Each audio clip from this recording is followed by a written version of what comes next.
शून्य कथा अन्तर्गतको आजको श्रृङ्खलामा जीवनसागरको नमस्कार।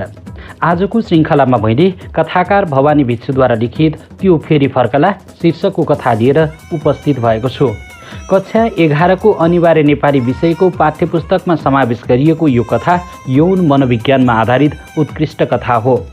विक्रम सम्वत 1971 सालमा कपिलवस्तु जिल्लामा जन्मिएका भवानी भिक्षुका गुणकेशरी, मैया साहेब, आवर्त आदि कथा सङ्ग्रहहरू तथा आगत, पाइप नम्बर 2 जस्ता उपन्यासहरू प्रकाशित छन्। नेपाली समाजको यथार्थलाई मर्मस्पर्शी तरिकाले आफ्ना कथामा प्रस्तुत गर्ने कथाकार भिक्षु मनोवैज्ञानिक यथार्थवादी कथाकार हुन्। उनले यस कथामा कथाकी मुख्य पात्र सानीका अतृप्त यौन भावनालाई सजीव रूपले चित्रण गरेका छन्। सानीको एकहोरो प्रेमलाई देखाउँदै उसको मनोदशा तथा मानसिक उतार चढावलाई यस कथामा महत्त्वका साथ समेटिएको छ। प्रस्तुत छ कथाकार भवानी भिक्षुद्वारा रचित त्यो फेरि फर्कला कथाको कथावाचन।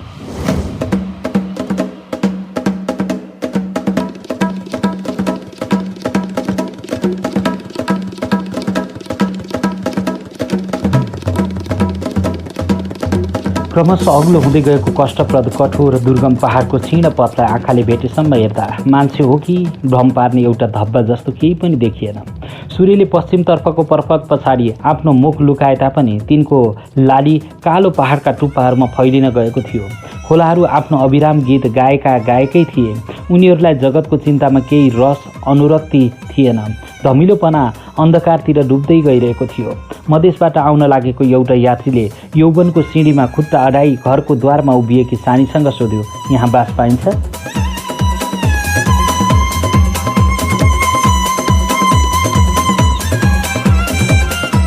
कुन्नी आमासँग सोध्नुपर्छ। आमा, तिम्री आमा कता छिन्? को हुन्? मैले त चिनेको छैन। कोसँग सोध्ने? अनि आमा, ए आमा, पुष्ट कण्ठबाट निस्केको यो मिठो र तीव्र स्वर पर्वतको कुना कुनामा पस्न गयो, तर कोही पनि आएन। एकैछिन प्रतीक्षा गरेपछि पर्खनुहोस् है, म अहिले आमालाई डाकी ल्याउनेछु भन्दै सानी एकातिर गई र अलि बेरमा एउटी बुढीसँग यात्रीको सम्मुख आइपुगी।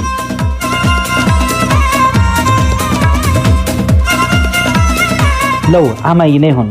तपाईँका भरिया कता छन्?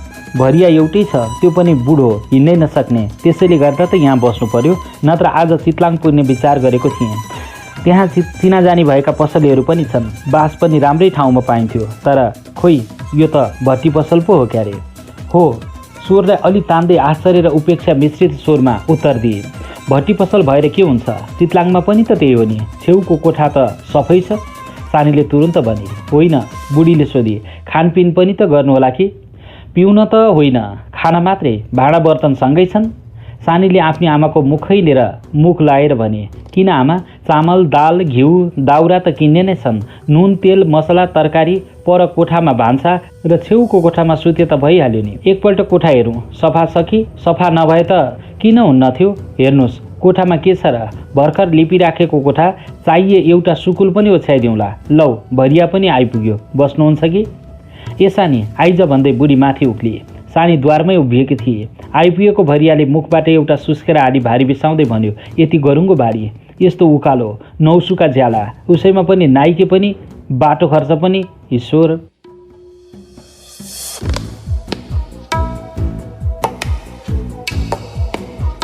चुपचाप उभिएकी सानुको अनुहारमा छछल्किरहेको जिज्ञासामा पनि आशा, विश्वास र सन्तोषको पनि आभा देखियो।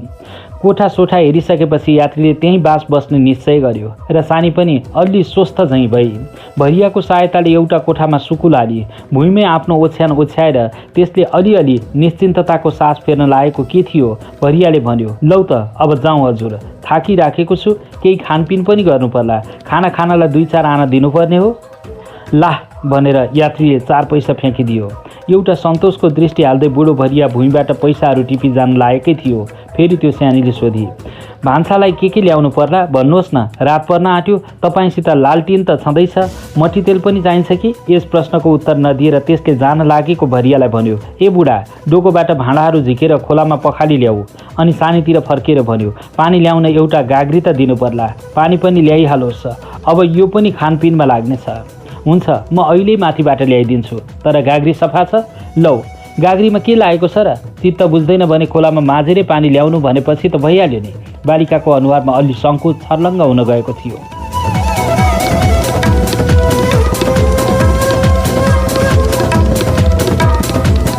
भरियाले ढोकाबाट भाँडाहरू झिकिसकेको थियो। सानीले माथिबाट तुरुन्तै एउटा सानो पित्ले गाग्री ल्याइदिए। त्यो समेत लिएर भरिया खोलातिर गयो। त्यसपछि युवा यात्रीले सन्ध्याको धमिलो प्रकाश हेर्यो। त्यो भट्टी पसल्नेकी छोरीको परिचय बाह्य आवरण मैलो र दरिद्रताको विज्ञापन भए पनि त्यसको अनुहार नराम्रो थिएन।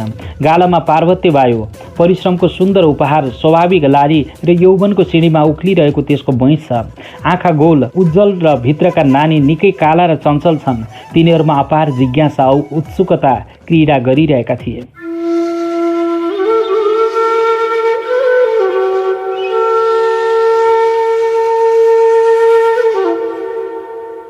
तब भान्साका निम्ति के ल्याउँ? प्रश्न एकान्तजन्य सङ्कोचको माध्यम स्वरमा उक्लियो। यात्रीले भन्यो, असल पुरानो मसिनो चामल 1 माना, 1/4 दाल, 2 पैसाको यहाँ पाइने तरकारी र 2 आनाको घिउ, बस यति मात्रै भए पुग्छ।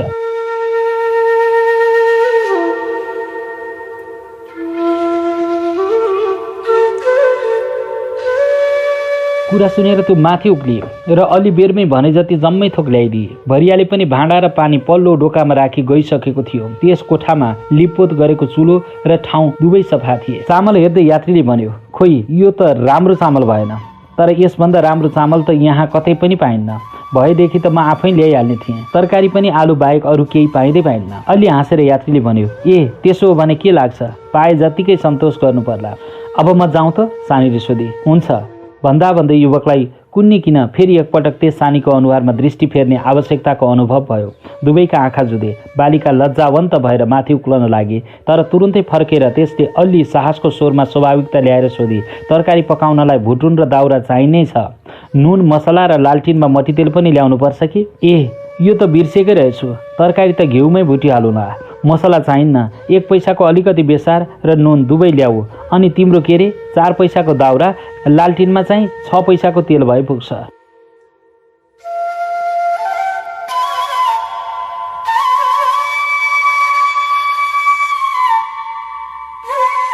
एकैछिनमा सबै थोक ल्याई सानी माथि उक्लिए।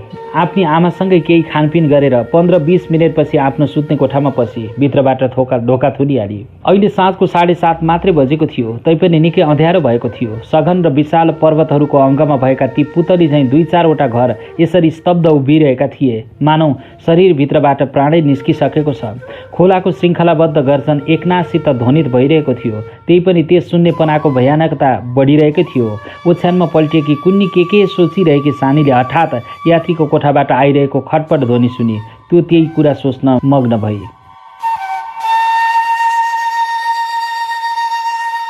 अहिलेसम्म त्यसले खानपिन गरिसकेको रहेनछ क्यारे।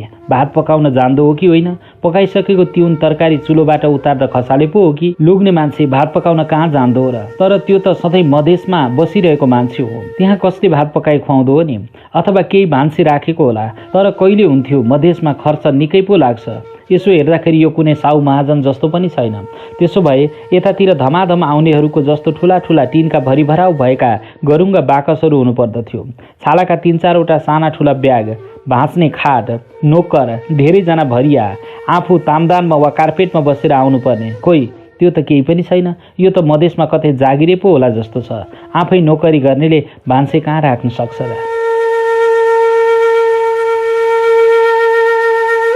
विचारधारा अर्कैतिर बग्यो। त्यसो भए त्यसकी स्वास्नी होली। अनि मुटुमा प्याट एउटा थपडी जस्तो लाग्यो। च्याप्प गरे झैँ त्यो आफ्नो अन्तरैमा निस्तब्ध भई। बाहिर त्यही अविराम स्वरले गर्जिरहेको थियो खोलाको हरहर ध्वनि। जम्मा भइरहेका विचारहरू अलि विशृङ्खलित जस्ता भए। त्यसले एउटा लामो सास फेरी। तर त्यो अवस्था एकछिनपछि पख्ता नपख्ता लोभ्याइराखेका ती मधुरो कल्पनाहरूले फेरि छोप्न थाले। सास पर्यन्त अलि थामेर त्यसले सुत्ने प्रयत्न गरी। यात्री भात खाई सुत्यो कि? तलबाट केही आवाज सुनिएन। त्यसो भए त्यो सुत्यो। तर फेरि त्यही खटपट। मुसाहरू होलान्, होइनन्? त्यही हो बिचरा अझ। तर अघि नै तर्सिसकेका ती मुख सहानुभूतिहरूलाई विचारले समात्न साहस गरेनन्।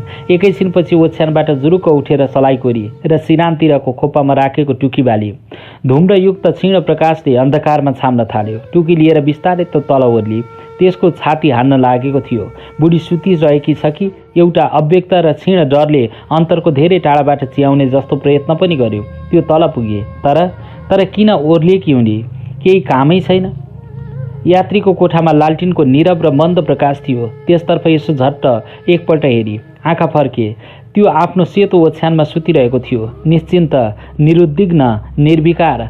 प्राण पर्यन्तलाई तीव्रताका साथ तानी लिने एउटा भयानक लोभ त्यसको भित्रको मुटुको हनाइको साथै आन लाग्यो र कुनै अव्यक्त उल्लास, साहस, डर र पीडाको भन्न नसकिने मिश्रण त्यसको नसा नसामा दगुर्न थाल्यो, प्रभावित भयो। त्यही हलचल, त्यही प्रवाह लिएर त्यो माथि पुगी आफ्नो मैलो ओछ्यानमा लडी।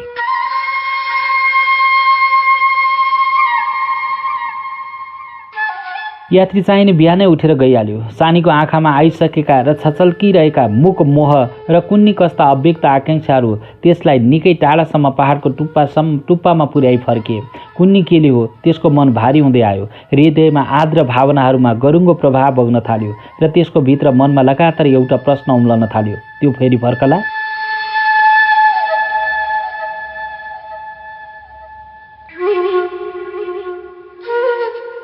तर सानीको त्यस प्रश्नको समाधान भएन। त्यो यात्री फर्किएन। केही दिनपछि सानीको बिहा पनि भयो। त्यो आफ्नो घरमा गई। घर गृहस्थीको कर्तव्य र लोग्नेको प्रेम, माया, ममता इत्यादि पनि साधारण नियम जस्तै समातिन थाले। उनीहरूका कार्यमा सानीबाट केही अस्वाभाविकता पनि परेन।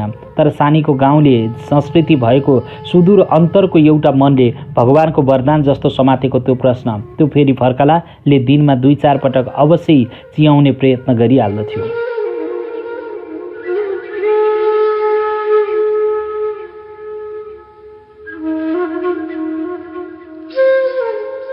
लोग्नेका घरमा रहेका बखत कहिलेकाहीँ एउटा शङ्काले भयानक अन्तर सङ्ग्राम मचाइदिन्थ्यो। म यहाँ छु, यात्री फर्केर गइहालेको भए? तर त्यसको प्रश्नको विश्लेषण गर्ने साहस त्यस बखतसम्म त्यसमा रहनै जान्नथ्यो। कस्तो गरुङ्गो, कस्तो भयानक, कस्तो पीडाप्रद शङ्का हो। बरु यात्री कहिल्यै पनि नफर्कोस्, त्यसको पथ हेर्दा हेर्दै यस जीवनको पनि अन्त भइजाओस्। तर सानीलाई नभेटी त्यो त्यसै गइहाल्ला भन्ने विधि विधानको स्वागत गर्ने शक्ति त्यसमा थिएन।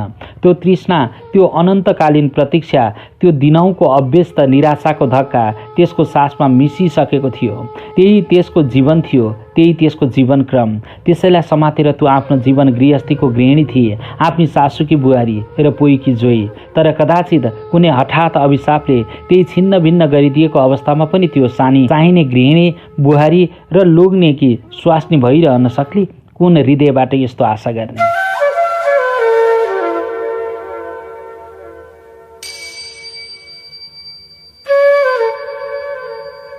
यति भए पनि सानीबाट लोग्नेका प्रति पत्नीत्वमा केही बाधा व्याघात परेको थिएन र त्यस पत्नीत्वमा कुनै छल थियो, कतैबाट त्यसमा छिद्र थियो। यो कुरा भन्नेलाई भयानक श्राप दिने शक्ति पनि त्यस सानीमा अवश्य थियो। नारीको विशाल हृदयमा बालकप्रति, आमा बुवाप्रति, माइतका साथीभाइको प्रति, पतिगृहमा सासू, ससुरा, जेठाजु, देवर, भतिजा आदि सबैको प्रति ममता रहन सक्छ भन्ने सानीको हृदयमा त्यस यात्रीप्रति पनि कुनै प्रतिध्वनि थियो। नारी चाहिँ पतिकी स्वास्नी हो, यो कुरा प्रदीप्त सूर्य झैँ सत्य छ, तर पत्नीत्वको हदसम्म मात्रै। किन्तु नारी एक मात्र पत्नी नै त होइन, यो पत्नीभन्दा बाहेक पनि केही हो। बहिनी हो, बुहारी हो, दिदी हो, भाउजू हो, आमा हो र यी सबैभन्दा पर नारी मूर्तिमयी ममता हो। समस्त जगतमा नारीकै महान ममता छरिन नगएको भए यो विशाल विश्व शुष्क रुख झैँ निर्जीव काठ मात्र रहन जान्थ्यो।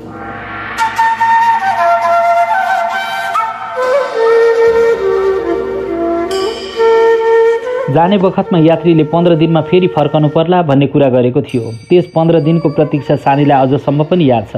6-7 दिन एउटा भयानक उदासीनता, महान शून्यतामा समाप्त भएको थियो। 8औं दिनदेखि आजैका दिनमा त्यो फेरि फर्केला भन्ने आशाले अलिअलि चियाउने प्रयत्न गर्यो। सानीलाई सम्झना छ त्यस दिन गाईलाई खुवाउने घाँस काट्न जाँदा कुन भावना, कुन आशा, कुन उत्साहले त्यो पहाडको टुप्पासम्म पुगेछ। घाँसको भारी भुइँमा राखी एउटा ढुङ्गामा बसी आफ्नो अन्तरको सुखद कल्पना मग्न भएछ। आँखा एकाग्र भएर नेपालबाट आउने बाटो हेरिरहेका थिए। त्यतातिरबाट आउनेहरूलाई देख्दा त्यसको भित्री कल्पना एउटा उत्साह भरिन जान्थ्यो, अत्यन्त सुखद र प्राणपद। त्यस्तै आजैका दिन त्यो पनि संसारकै प्रसन्नता आफ्ना अङ्ग प्रत्यङ्गमा सिंचित गरी आउला। आफ्नो पूर्व परिचयको प्रसन्नता अलिअलि हाँसोमा छरिदेला र फेरि एक दिन त्यही बास बस्ला। तर बास नबसेदेखि त यस्तो दुष्कल्पना, त्यसलाई कति पनि असुविधा र दुःख म कहाँ परेको थिएन। मैले जम्मै काम गरिदिएकी थिएँ, राम्ररी पकाइ खाइ सुतेको थियो, किन नबस्नु? यस्तै प्रकारले नित्य नयाँ कल्पनाहरू त्यसको आशालाई प्रदीप्त तुल्याउँदै दिनहरूलाई बिताउँदै गएका थिए। अन्ततः त्यो चिर अभिप्सित 15औं दिन पनि आइपुग्यो। सानीलाई सम्झना छ त्यस दिन बिहान हुनुभन्दा 3 घण्टा अगाडि राति नै त्यसको निद्रा खुलिहाल्यो। ढोका खोलेर एकपल्ट बाहिरतिर हेर्दा रात धेरै बाँकी थियो। जुन टहटह लागिरहेका र आकाश स्वच्छ थियो। खोलाको हरर ध्वनि उत्फुल्लताको स्वागत गान झैँ लाग्थ्यो। भगवानको बास गर्ने आकाश आफ्नो निर्मल जुनमा हाँसिरहेको जस्तो प्रतीत भयो। 2-3 घण्टामै प्रदीप्त सूर्य निस्कनेछन्। पहाडका टुप्पामा तिनका सुनौला किरणहरू फैलिन जान्छन्। त्यही दिन त्यसको आउने शुभोत्सव हुन्छ। त्यो आउला, भोलि नै त्यो आउला, बिहान हुने बित्तिकै त्यो हिँड्छ र सुखको भण्डार चाहिँ भएर सानीलाई भेट्टाउला। धेरै बेरसम्म त्यो त्यसै विचारमा मग्न र सुख कल्पना विभोर भएर बसिरही अनि एउटा आत्तीय जस्तो लामो सास फेरि आफ्नो कोठामा गएर ओछ्यानमा उल्टे गर्न थाली। त्यसपछि बिहान पनि भयो, सूर्य पनि उदायो। सानीले उद्विग्न प्रतीक्षा पनि गरी। साँझ भयो, रात पनि पर्यो, तर 15 दिनको अत्यन्त उद्विग्न प्रतीक्षाको परिणामस्वरूप सानीले पाई त्यो आएन।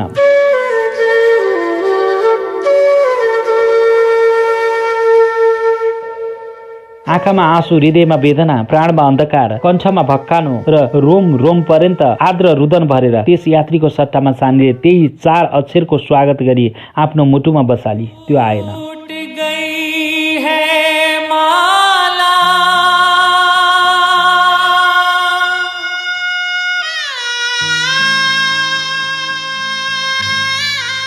कठैबरी नारीको निर्बल हृदय, तमा उत्सर्गको परिणाम कति छ। उत्सर्ग गर्नलाई तैँले कति रस, कति माया, कति बन्धन र कुन्नी के सिंचित गरी राखेकी छेस्। त्यस्ता कयौं 15 दिन बिते। जीवनमा र जीवनचक्रमा अत्यन्त झैँ भिन्नता आइलाग्यो। फेरि त्यो आएन, साथै त्यो फेरि फर्कला कि भन्ने पनि सम्बन्ध भई अभ्यन्तर यात्रा गर्न थाल्यो। यस यात्राको विराम कहाँ छ, लक्ष्य कहाँ छ र अन्त कहाँ छ? जीवनको शेषमा कि त्यसभन्दा पनि पारी? कुन्नी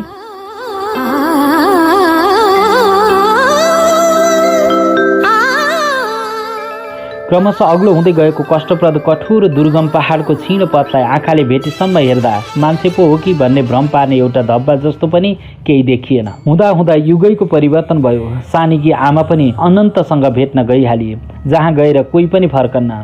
सानीले आफ्नो माइतकै घरमा त्यही पुरानो व्यवसाय थामी बसी।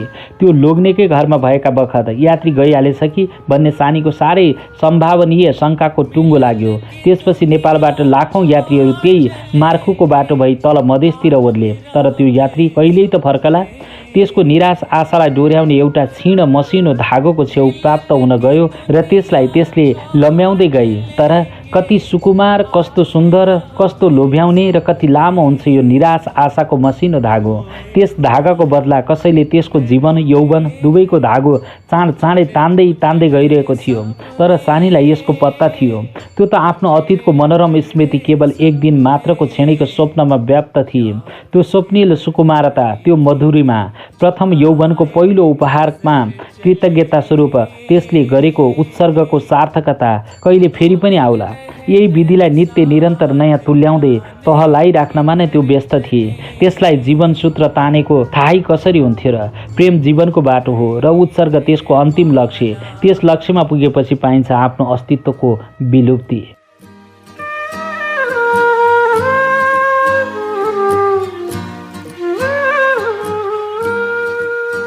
एक दिन साँझको बखत सानी आफ्नो पसल उठाइसकेपछि द्वारमा अनेमनस्क भई उभिरहेकी थिए। यस्तै उभिरहेको अवस्थामा, यस्तै शान्त क्लान्त सन्ध्याको धमिलोपनमा अनुरागको प्रतीक झैँ आएको थियो त्यो यात्री। तर आजै मात्र होइन कि जीवनका अनेकौं भग्न आकांक्षा, सुस्याइरहेको आशा, मुटुको उदासीन पीडा लिए त्यसले कतिपल्ट त्यसै द्वारमा उभि आशाहीन व्यर्थ प्रतीक्षा गरी, तर त्यो नआएकै भयो। यस्ता जम्मै मिथ्या स्वागतको उत्तरमा त्यसले पाएकी थिए प्राणको तलबाट उम्लने एउटा नीरव आर्द्रता र गहभरी आँसु।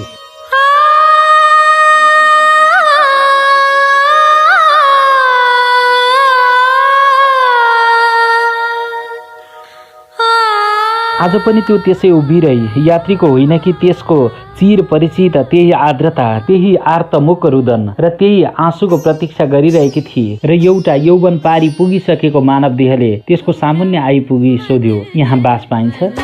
कहलाए तोरा मन दर्पण कहलाए। हृदयमा बगिरहेको रक्त थामिन गए जस्तो हुन लाग्यो। एउटा वज्र प्रहार झैँ अतीतको मुड्की हानिन गयो। धक्क आउनेको मुख हेरेकै भइछ त्यो सानी। यहाँ बास पाइन्छ कि पाइँदैन, फेरि प्रश्न भयो। सानीको मुख एकपल्ट झन् प्रदीप्त भएर तत्क्षणै कालो निर्जीव झैँ भइहाल्यो। त्यसले अन्तरिक्षतिर हेर्दै अत्यन्त कष्टसाथ भनी, पाइन्छ, भरियाहरू कता छन्?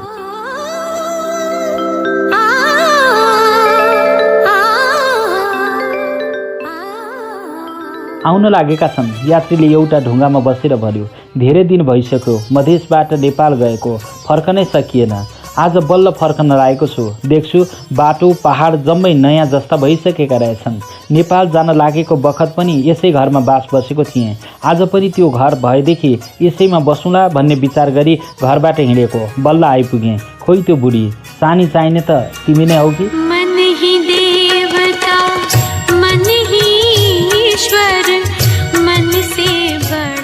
वज्रादपि कठोर प्रलय गर्जन भन्दा पनि तीव्र कोलाहलमय त्यस आउनेको उपयुक्त कुरा सानीको अन्तरमा उत्रिन गयो। त्यो त्रस्त भइहाली।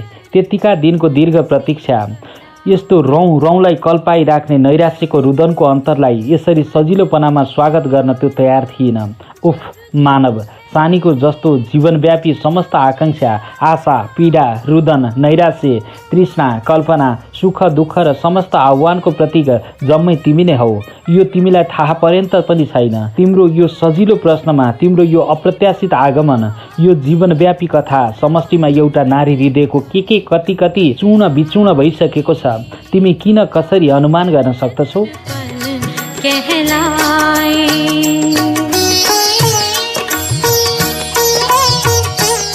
सुदूर क्षितिजबाट आएको ध्वनि चाहिँ सानीको मुखबाट निस्कियो। सानी मै हुँ। हो, मैले चिनिसकेको थिएँ, तर तिमी त बुढी भइसकेछौ। आउनेले मुसु हाँस्दै भन्यो। बल्ल सानीका आँखा उठे।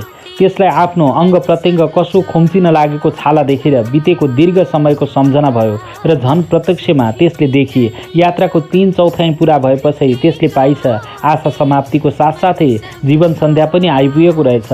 दुनियाँ अर्कै भएको रहेछ। यस वर्तमानसँग त्यस सानीमा कुनै प्रकारको सामञ्जस्य रहेनछ।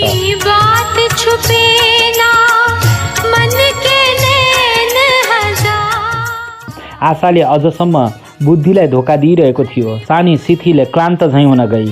उभिरहनमा शरीर साह्रै नै गलेको जस्तो भान हुन लाग्यो र त्यसै द्वारमा थचक्क बसी।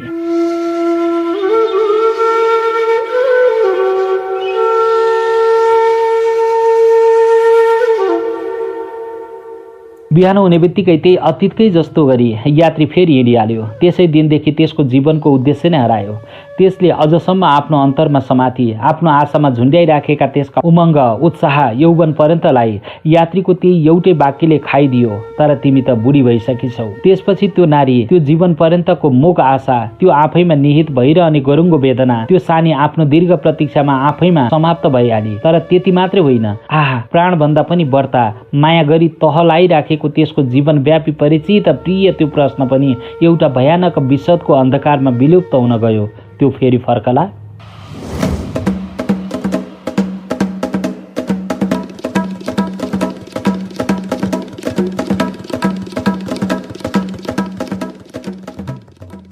सुन्दै हुनुहुन्थ्यो भवानी भिक्षुद्वारा रचित त्यो फेरि फर्कला शीर्षकको कथाको कथा वाचन।